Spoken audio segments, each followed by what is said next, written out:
एक पुरानी कटोरी थाली।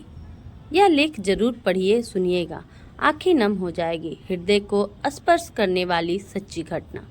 स्मिता, लॉकर्स की चाबी कहाँ है? भावेश ने सख्त लहजे में पूछा। स्मिता बोली, आज अचानक आपको लॉकर्स की चाबी की क्या जरूरत पड़ गई? वो तुम्हारा विषय नहीं है, चाबी दो।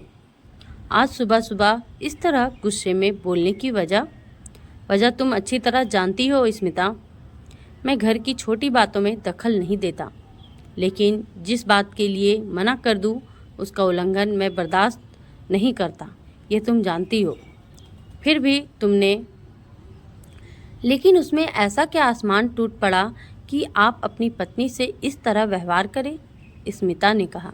स्मिता, अगर किसी इंसान का अतीत ना जानो तो कोई भी फैसला नहीं लेना चाहिए।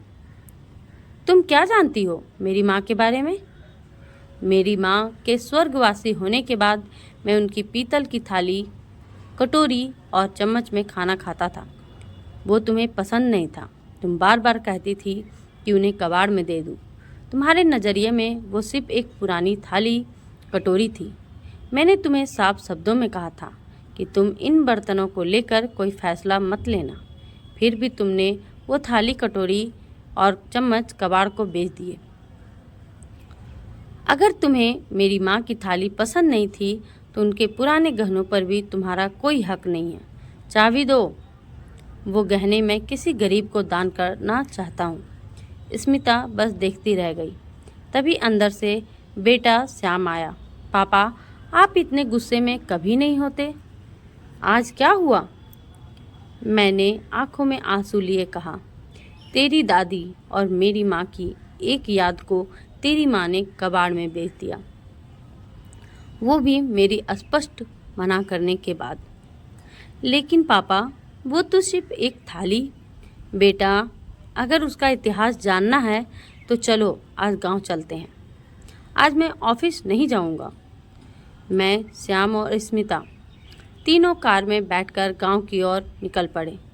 गांव के मंदिर के पास कार रोकी, अंदर गए। वहां पंडित पांड्या दादा दौड़ते आए। अरे भीखा, तू? स्मिता और श्याम हक्के बक्के, एक बड़े कॉरपोरेट कंपनी का जनरल मैनेजर जिसकी तनख्वाह 2 लाख रुपए महीना है, उसे कोई भीखा कहे? मैंने पंडित जी के चरण छुए। उन्होंने कहा, बहुत बड़ा आदमी बन गया बेटा। मैंने कहा, सब माँ और भगवान की कृपा है। हम मंदिर में दर्शन के लिए गए। पांड्या दादा ने कहा, बिना खाना खाए नहीं जाने दूंगा। उन्होंने पूछा, बा साथ में नहीं आई? मेरी नम आंखें देखकर वो समझ गए। बोले, तेरी माँ में गजब का आत्मविश्वास था। पढ़ी लिखी कम थी, लेकिन तेरा पालन पोषण बिना पिता के किया। ऐसा कोई पिता भी नहीं कर सकता। फिर उन्होंने मेरे परिवार से कहा, भीखा का असली नाम भावेश है, लेकिन गांव में सब उसे भीखा कहकर पुकारते थे। जानते हो क्यों? शांताबा के 3 बच्चे पैदा होते ही मर जाते थे। जब चौथे नंबर पर ये भावेश पैदा हुआ तो माँ ने मन्नत ली कि उसका बेटा लंबी उम्र जिए तो वो जीवन भर चप्पल नहीं पहनेगी और 1 साल तक 5 घरों से भीख मांगेगी। गर्मी, सर्दी, बरसात, नंगे पाँव भीख मांगकर बेटे के लिए भोजन जुटाना कोई आसान काम नहीं। भीखा तो बच गया, लेकिन 1 साल बाद उसका पिता चल बसा। उस टूटे हुए समय में भी शांताबा ने हार नहीं मानी। गांव का हर काम करती और बेटे को मंदिर में पढ़ने के लिए छोड़ जाती। उसका सपना था मेरा बेटा बड़ा साहब बने। मैं फूट फूट कर रो रहा था। मेरा बेटा श्याम भी दादी की बातें सुनकर रो पड़ा। पत्नी स्मिता हाथ जोड़कर बोली, मुझे माफ़ कर दो भावेश, माँ को समझने के लिए 10 जन्म कम है। भावेश ने चेक बुक निकाली और पांड्या दादा से कहा, ये 2 चेक हैं, 1 लाख का मंदिर के लिए, 1 लाख आपके लिए, लेकिन असली काम अभी बाकी है। माँ जिन 5 घरों से भीख मांगती थी उन घरों में चलो। पांड्या दादा ने मुझे 5 घर दिखाए। मैं हर वृद्ध के चरणों में गिरा और 1-1 लाख का चेक दे दिया। रास्ते में पांड्या दादा बोले, बेटा, लोग 13वीं अस्थि विसर्जन करते हैं, लेकिन आज तूने अपनी माँ को सच्चे अर्थों में मुक्त कर दिया है। तू जैसा बेटा सबको मिले। हम लौटने लगे। घर के पास बर्तनों की दुकान आई तो स्मिता ने कार रुकवाई, दुकान के अंदर गई और थोड़ी देर बाद बाहर आई। उसके हाथ में माँ की वही पीतल की थाली और कटोरी चम्मच थी। स्मिता बोली, कल मैंने इन्हें यहीं बेचा था, आज फिर से खरीद लाई। अगर ये सेट बिक गया होता तो मैं खुद को कभी माफ़ नहीं कर पाती। भावेश, मुझे माफ़ कर दो। मैं इतनी छोटी और कमज़ोर निकली कि इन बर्तनों का मूल्य समझ ना पाई। स्मिता, मैं कौन होता हूँ माफ़ करने वाला? मैंने तो बस यह समझाने की कोशिश की कि भावनाओं के रिश्ते कितने गहरे होते हैं। ठीक है, लेकिन एक शर्त पर गाड़ी में बैठूंगी। अब से रोज़ मैं इन्हीं बर्तनों में खाना खाऊंगी। यही मेरी प्रायश्चित है। भावेश बोला, मुझे इतना ही काफ़ी है कि तुम्हें अपनी गलती समझ आई। तुम खाओ या मैं, यह ज़रूरी नहीं। ज़रूरी ये है कि जो भी हो, हमारे रिश्ते में आदर और समझ बनी रहे। प्रेम का बंधन इतना मजबूत होना चाहिए कि कोई तोड़ने आए तो खुद ही टूट जाए। अगर इस सच्ची घटना ने आपकी आंखें नम की हो तो इसे आगे जरूर साझा करें। भारत में 10.38 करोड़ बुजुर्ग हैं।